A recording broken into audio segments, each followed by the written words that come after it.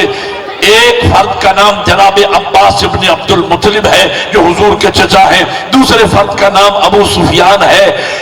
یہ فتح مکہ سے ایک رات پہلے کی بات ہے، یہ بات ذہن میں رہے۔ یہ دونوں پہاڑی پہ سوار ہوئے۔ اب میں لفظ تول کے عرض کر رہا ہوں، ایک ایک لفظ۔ ابو سفیان کے جس کی ساری زندگی میدان جنگ میں اسلام اور مسلمانوں کے خلاف لڑتے گزری تھی، اس کی تجربہ کار نگاہوں نے لشکر اسلام کی طاقت کا اندازہ لگانے میں دیر نہیں کی، اور ایک مرتبہ تیرانہ نگاہ دوڑانے کے بعد اور لشکر اسلام کی طاقت کا اندازہ لگانے کے بعد ابو سفیان نے جناب عباس کی طرف دیکھ کر کہا، عباس یار تیرے بھتیجے محمد نے کتنی بڑی حکومت بنا لی۔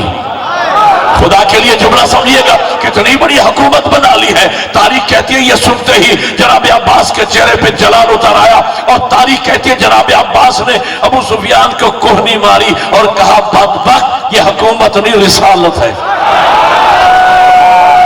شاباش، ایک نعرہ مل کے یہ حکومت نہیں ہے، یہ رسالت ہے، رسالت۔ اگلے لفظ پہ اگر آپ نے مجھے سمجھ کے دعا دی میں لاہور تک مطمئن جاؤں گا۔ کہا یہ جسے تو حکومت سمجھ رہا ہے نا، یہ حکومت نہیں ہے، یہ رسالت ہے، رسالت۔ اگلے دن ظلم یہ ہوا، اسلام کے ساتھ ٹریجڈی یہ ہوئی کہ وہ ابو سفیان بھی مسلمان ہو گیا۔ میں نے کہہ دیا، آج پتہ نہیں آپ سمجھے یا نہیں۔ یزید کی دادی ہندہ جس نے میدان احد میں حضرت حمزہ کا جگر چبایا تھا، وہ بھی مسلمان ہو گئی، اور قرآن کہتا ہے وَيَدْخُلُونَ فِي دِينِ اللَّهِ أَفْوَاجًا، لوگ گروہ در گروہ اسلام میں آنا شروع ہو گئے۔ میں 5-10 منٹ کی گفتگو کا نتیجہ اتنے بڑے مجمع کے سامنے عرض کرنا چاہتا ہوں۔ گویا پہلے ہی دن سے دو نظریے مسلمانوں میں آ گئے، ایک نظریہ حکومت رکھنے والے مسلمان، ایک نظریہ رسالت رکھنے والے مسلمان۔ یہ دونوں مسلمان ساتھ ساتھ چلتے رہے۔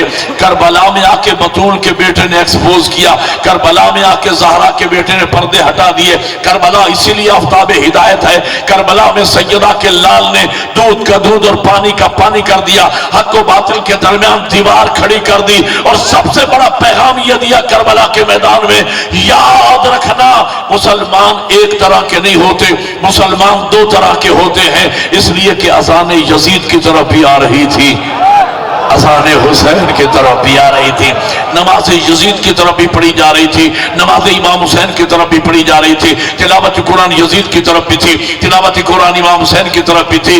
جمعہ یزید کی طرف بھی قائم ہو رہا تھا، جمعہ امام حسین کی طرف بھی قائم ہو رہا تھا، لیکن ان دونوں مسلمانوں میں فرق یہ تھا، یزید حکومت اسلام کا نمائندہ تھا کہ ابو سفیان کا پوتا تھا، حسین رسالتی اسلام کا نمائندہ تھا کہ محمد کا نواسا۔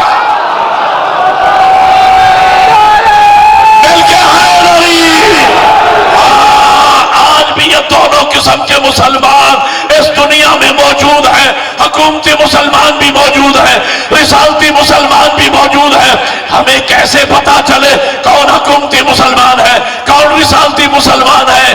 اب احسان عظیم کیا پروردگار نے تاکہ پہچان ہوتی رہے، اس ساتھ نے ہر سال محرم کو درمیان میں رکھ دیا، عاشور کو درمیان میں رکھ دیا، تاکہ دنیا پہچانتی رہے وہ مسلمان جو نواسہ رسول کے نام پہ جمع ہو جائے، دنیا سمجھ لے یہ رسالتی اور حسینی مسلمان ہے، اور جو عاشور کی مخالفت کرے وہ یزیدی اور حکومتی۔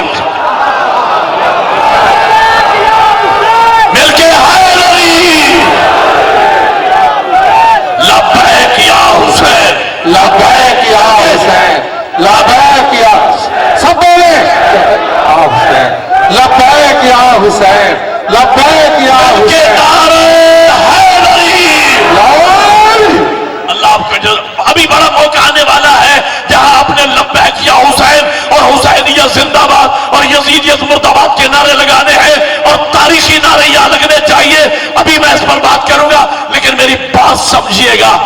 آج بھی اب دونوں قسم کے مسلمان، تو میں کہنا یہ چاہ رہا تھا ابتدائی اسلام سے مسلمانوں کی اکثریت مسلمان ہوئی تھی نظریہ حکومت کے تحت۔ بنو امیہ اور بنو عباس کے بادشاہوں کی توجہات رہی اپنی حکومتوں کی طرف، نہ انہوں نے پہلے محمد کو سمجھا، نہ درمیانی کو سمجھا، نہ آج آخری سمجھ میں آ رہا ہے۔ لیکن ہم نے مکتب اہل بیت کی بنیاد عشق مصطفیٰ پہ رکھی ہے۔ ہم جنہیں لوگ کہتے ہیں شیعان علی فقط اہل بیت کو مانتے ہیں، نہ میرا مسلمان بھائی، میری قوم میرے سامنے ہے، علم عباس کے سائے میں کھڑے ہو کے میں بیٹھ کے تقریر کر رہا ہوں اور پوری ذمہ داری سے کہہ رہا ہوں، ہم شیعان علی اہل بیت کو نہیں مانتے، ہم صرف مانتے ہی محمد کو ہے۔ سلطانہ میرے پاس دلیل ہے، دلیل سنیے گا، دلیل یہ ہے کب کہا تھا سیدہ نے کہ میں پیغمبر کے جسم کا حصہ ہوں؟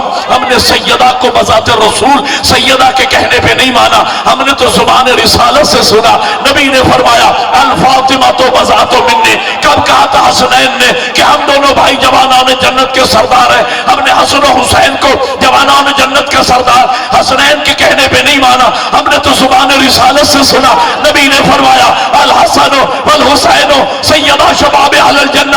اور کب کہا تھا میرے مولا علی نے کہ جس کا محمد مولا ہے اس کا میں علی مولا ہوں؟ ہم نے علی کو مولا، علی کے کہنے پہ نہیں مانا، ہم نے تو مقام غدیر پر پلانوں کا منبر بنا کے علی کا بازو پکڑ کے نبی کو کہتے سنا۔ حضور نے فرمایا من کنت مولا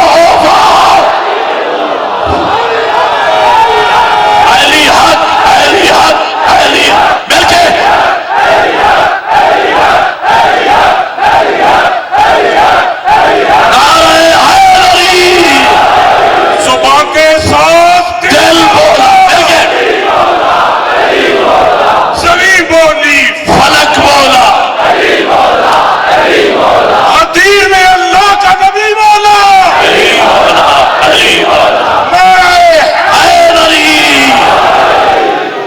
جزائے خیر عطا فرمائے۔ جی تو میں کہنا یہ چاہ رہا تھا ہم نے اہل بیت کو مانا تو نبی کی، اور یہ الزام ہے مکتب تشیع پر، جھوٹا الزام۔ میں کہوں گا آج کے نمائندہ اتباع کی وساطت سے کہوں گا، بھائی پہلے تشیع کو پڑھو، تشیع کو سنو، اس کے بعد اعتراض کرو کہ لے شیعہ اصحاب رسول کو نہیں مانتے۔ کیسے ہو سکتا ہے؟ وہ لوگ کہ جنہوں نے نبی کی زیارت کی، نبی کے ہاتھوں کے بوسے لیے، نبی کے پیچھے نمازیں پڑھی، آخر ہم کیوں نہیں مانیں گے بھائی؟ تشیع کا عقیدہ اصحاب رسول سے متعلق عرض کر دوں، تشیع کا عقیدہ یہ ہے اصحاب مصطفیٰ کے متعلق کہ یہ اصحاب مصطفیٰ زمین پر ہو تو دین کے منارے ہیں، آسمانوں پر ہو تو ستارے ہیں، اہل بیت کے ساتھ ہو تو ہمارے مل کے ہے نہیں۔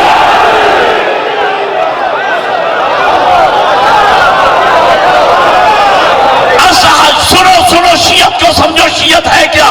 اصحاب رسول سے متعلق باقی امت مسلمہ میں اور مکتب تشیع میں دو بنیادی فرق ہے، یہ فرق سمجھ لو، شیعت سمجھ میں آ جائے گی۔ پہلا فرق یہ ہے کہ ہم نبی کی اولاد کو، نبی کی ذریت کو، نبی کی اطرت کو، نبی کے اولاد کو ہم اصحاب کے برابر نہیں مانتے،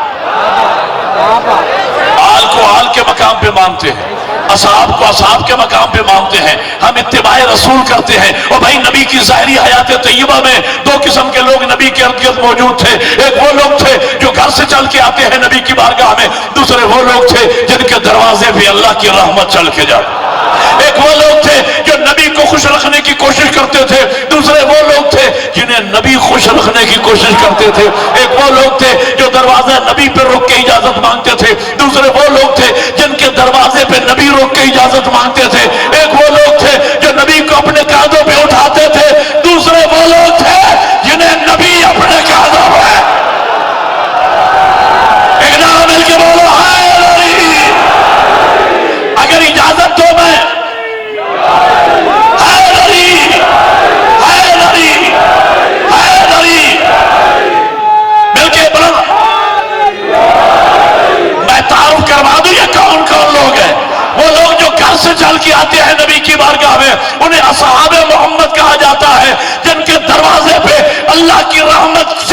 جاتی ہے انہیں آل محمد کہا جاتا ہے۔ جو دروازے رسول پہ رک جائیں انہیں اصحاب محمد کہتے ہیں۔ جن کے دروازے پہ نبی رک کے آئے تطہیر پڑھ کے اجازت مانگے انہیں آل محمد کہا جاتا ہے۔ جو نبی کو اپنے کاندھوں پہ اٹھائے انہیں اصحاب محمد کہتے ہیں۔ جنہیں خود نبی کاندھوں پہ اٹھائے انہیں آل محمد کہا جاتا ہے۔ کیسے ہم اصحاب رسول کو، میں عرض کیا کرتا ہوں ایک تاریخی جملہ، آج سے 10 سال پہلے میں نے اسی چوک میں کہا تھا، دہرانے چلو کہ 10 سال کے بعد ایک پوری جنریشن جوان ہو جاتی ہے، ان کے لیے جملہ عرض کر رہا ہوں، یہ شیعہ قوم تو ماننے میں اتنی مخلص ہے، یا تم اصحاب کی بات کرتے ہو، یہ قوم تو ماننے میں اتنی مخلص ہے کہ آج سے 1400 سال پہلے اگر کسی جانور نے اولاد رسول سے وفا،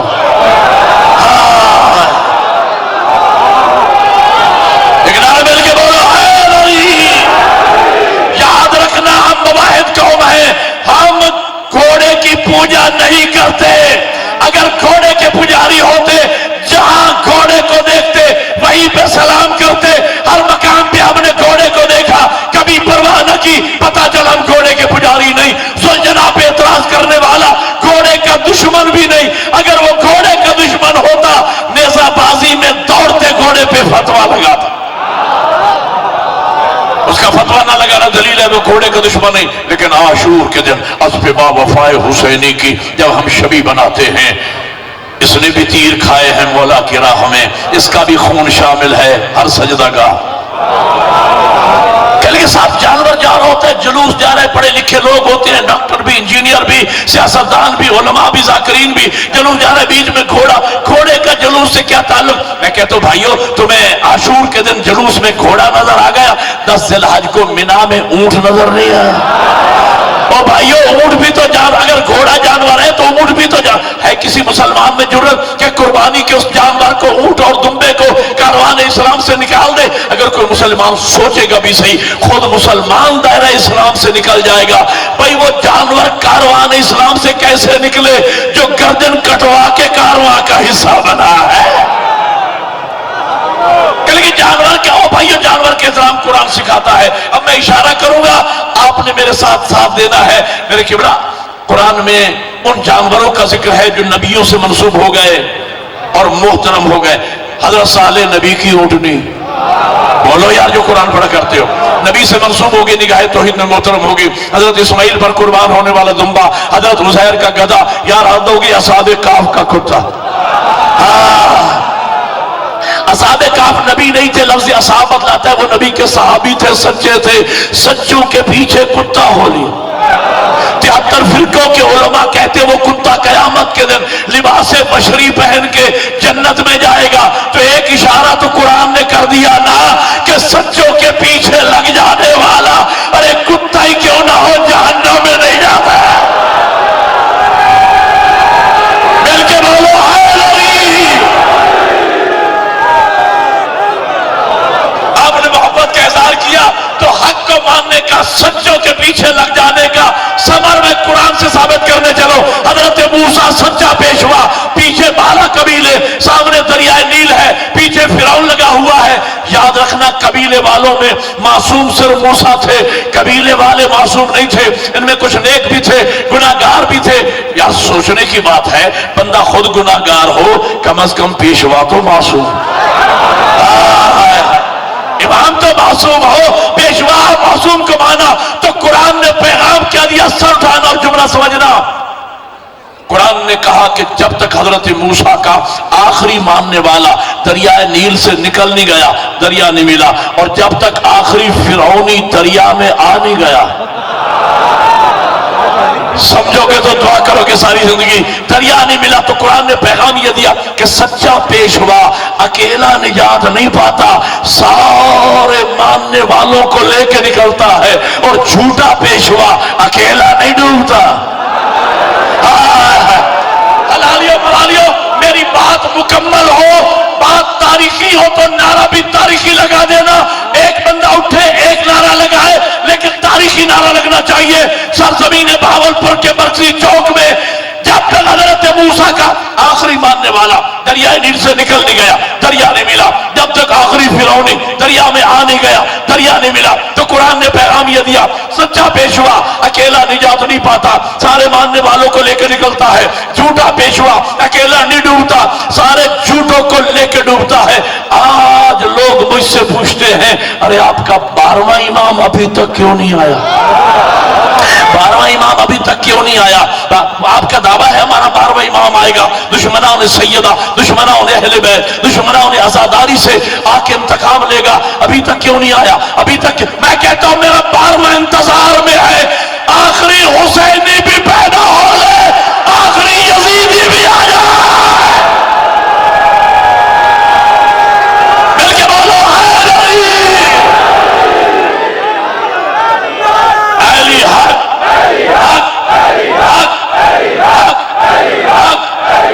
نعرہ حیدری، آخری حسینی بھی پیدا ہو لے، آخری یزیدی بھی آ جائے، اس لیے کہ نکلے تو سب نکلیں، ڈوبے تو کوئی یزیدی سزا سے بچنے نہ پائے۔ آپ نے محبت کا اظہار کیا، بلا فصل اگلا جملہ سنیے، حضرت موسیٰ سچا پیشوا، پیچھے 12 قبیلے سامنے دریا ہے، قرآن یہ کہتا ہے سر اٹھانا سجدے کرو گے، مکتب اہل بیت کی صداقت پہ کرو میں جا کے، اگر میں بات سمجھانے میں کامیاب ہو گیا، قرآن یہ کہتا ہے ایک سچا پیشوا موسیٰ 12 کے 12 قبیلوں کو نجات دلوا کے لے گیا، تو میں سوچتا یہ ہوں جب ایک سچا پیشوا موسیٰ 12 قبیلوں کو نجات دلوا دے تو کیا قیامت کے دن 12 سچے مل کر ایک قوم کو نہ بخشوائیں گے؟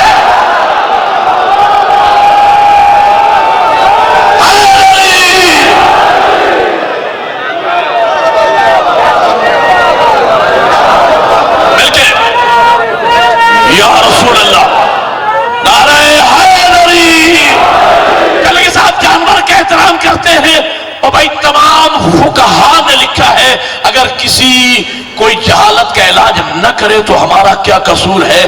تمام فقہا نے لکھا ہے کہ 10 ذی الحج کو جو آپ قربانی کا جانور کرتے ہو نا، جا کے علماء سے پوچھ لیجئے گا، جس مسلک کا عالم کیوں نہ ہو، اس سے پوچھیں کہ احکام بتاؤ تو وہ بتائے گا۔ ہر فقہ میں لکھا ہے قربانی کے جانور کو شاعر اللہ کہا گیا ہے، اس کا احترام کرو، اس کی عزت کرو، اس کے آگے مت چلو، اس کو پیٹو مت، اسے گالی نہ دو، قلید کے لفظ قرآن نے کہی ہے کہ اس کے گلے میں جو رسی ہے اس رسی کا بھی احترام کرو۔ ہم نے علماء سے ہاتھ جوڑ کے کہا بھائی ہم اشرف المخلوقات انسان ہو کر ہم ایک جانور کے پیچھے چلیں، ہم جانور کا احترام کریں۔ علماء نے متفق ہو کے بتایا کہ آپ لوگ احترام کا فلسفہ سمجھے نہیں، ہم نے کہا سمجھا دیجئے، علماء نے بتایا کہ احترام کا فلسفہ یہ ہے، اصل میں ہے خدا محترم، جناب اسماعیل ہوئے خدا پہ قربان تو اسماعیل محترم، اور وہ دمبا ہوا جناب اسماعیل پہ قربان تو وہ دمبا محترم، یہ جانور بنا اس دمبے کی نقل تو یہ جانور محترم، اس کے گلے میں پڑی رسی تو وہ رسی محترم۔ احترام توحید سے چل کے رسی تک پہنچا، رسی سے چل کے خدا تک پہنچا۔ میں نے کہا بھائی یہی دلیل میری بھی ہے، اصل میں خدا محترم، امام حسین ہوئے خدا پہ قربان تو حسین محترم، حسین ہوئے کربلا میں دفن تو کربلا محترم، کربلا میں بنا روزہ شبیر تو روزہ محترم، یہ تعزیہ بنا اس روزے کی نقل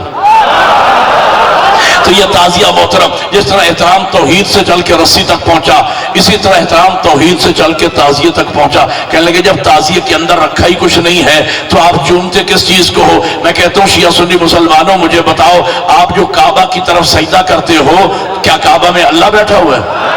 بولتے کیوں نہیں یار میرے ساتھ؟ بھائی خالی کعبے کی نسبت ہے ذات توحید کے ساتھ، خالی ہمارا رخ ہوتا ہے قبلہ کی طرف، سجدہ ذات توحید کو ہے۔ اسی طرح خالی ہمارا منہ ہوتا ہے تعزیہ پر، سلام عقیدت شہادت عظمیٰ کو ہے۔ خالی ہمارا رخ ہوتا ہے علم عباس پر، سلام عقیدت وفائے عباس کو ہے۔ کل کے صاحب یہ شیعہ یہ ہے، اور آج کل تو ہانڈی میں ابال آیا ہوا ہے، اور بڑے بڑے فتنوں میں اور فرقوں میں اور مسلکوں میں چھپے ہوئے یزیدیوں کے چہروں سے نقاب اتر رہے ہیں۔ میں آ رہا ہوں اپنے اصل موضوع پر، نقاب اتر رہے ہیں، اور بڑے بڑے تکفیری اور یزیدی کھل کے سامنے آ رہے ہیں اور نعرے لگا رہے ہیں، یزید امیر المومنین کے نعرے لگا رہے ہیں۔ اللہ نے امیر المومنین کا لقب صرف میرے مولا علی کو عطا فرمایا، اور جب کسی بھی اور معصوم کو کہا گیا امیر المومنین تو معصوم نے منع فرمایا کہ یہ لقب ہمارے جد کے لیے ہے، یہ لقب ہمارے بابا علی کے لیے ہے۔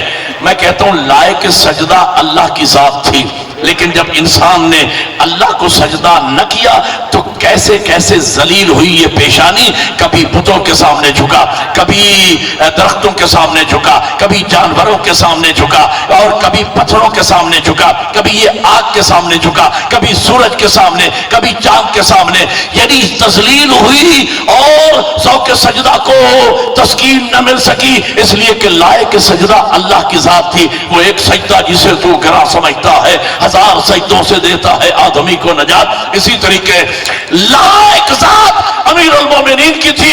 ایک میں بات کہتا ہوں، پڑھے لکھے لوگ لطف لیں گے جملے کا، لقب علی کو ملا، بادشاہوں کو یہ لقب پسند آ گیا، تو میں کہتا ہوں کہ اگر بادشاہ کا لباس کسی راستے پر بیٹھے ہوئے فقیر کو پہنا دیا جائے تو وہ جوکر ہی تو لگے گا۔ آپ نے لطف لیا ہے جملے کا۔ یہ لقب علی کو اللہ نے عطا فرمایا محنت پہ اہل سمجھ کے، اور یہ چرا لیا علی کے دشمنوں نے، تو لوگوں کو کیسے کیسے امیر المومنین ملے، یزید امیر المومنین، مروان امیر المومنین، عبد الملک ابن مروان امیر المومنین، ولید امیر المومنین، اور 2 کی جگہ 4 رکعت نماز نشے میں پڑھانے والا امیر المومنین، شراب کے غوطوں میں ڈبیاں مارنے والا امیر المومنین، جمعے کی نماز بدھ کو پڑھانے والا امیر المومنین، باپ بہن اور بیٹی میں تمیز نہ کرنے والا امیر المومنین۔ تو مجھے کہنے دیجئے، اور جب امیر المومنین ایسے ہو گئے تو مومن ابو بکر بغدادی جیسے آ گئے۔ بیٹھو بیٹھو بیٹھو، نہیں میری بات مکمل ہونے دو، بات مکمل ہونے دو، اس کے بعد ہم نے علی کو امیر المومنین جب مانا، کیسی عزت افزائی ہوئی مومنوں کی۔ کون امیر المومنین؟ کعبہ میں جو آیا وہ امیر المومنین، جو آغوش رسول میں پلا وہ امیر المومنین، جس نے لعاب رسالت چوسی وہ امیر المومنین، جو دوش پیغمبر کا سوار بنا وہ امیر المومنین، جو بستر محمد پہ سویا وہ امیر المومنین، جو بدر کا فاتح وہ امیر المومنین، اور میں جس کے لیے تلوار آئی وہ امیر المومنین، جو خندق کا کل ایمان بنا وہ امیر المومنین، جو خیبر میں قرار غیر فرار قرار پایا وہ امیر المومنین، جسے زہرا جیسی بیوی ملی وہ امیر المومنین، جسے حسنین جیسے لال ملے وہ امیر المومنین۔ تو جب امیر المومنین ایسا ہوگا تو مومن خمینی جیسا ہوگا۔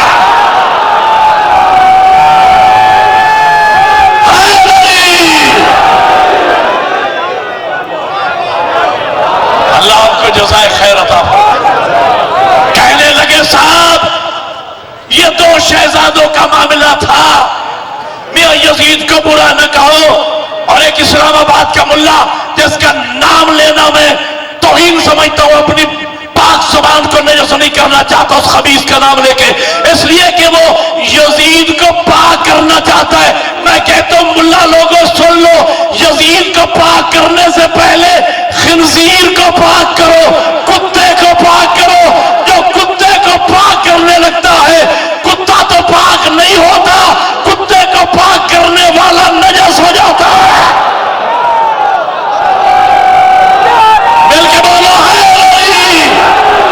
ہاں یہ یزید کا پاک کرنے چلے۔ اگر یزید کو خدا، میں کہتا ہوں ہم نے توحید کے فوراً بعد اللہ کی عدالت کا اقرار کیا ہے، ہمارا اللہ عادل ہے، ظالم نہیں۔ بھائی نہ کرے کفر کو ورنہ باشد، اگر خدا یزید کو معاف کر دے تو معاف کر کے کہاں لے جائے گا؟ جنت میں۔ کون سی جنت میں؟ جس کا سردار حسین، اور جہاں قاتل و مقتول ایک ہو جائے، ظالم و مظلوم ایک ہو جائے، وہاں عدل نہیں رہتا۔ ہمارا اللہ عادل ہے، ظالم نہیں۔ کہہ لے گا خدا، میں نے کہا بھئی خدا تو یزید کو معاف کرے گا نہیں، البتہ تمہیں اختیار ہے قیامت کے دن جہاں یزید جائے تم بھی ساتھ چلے جانا۔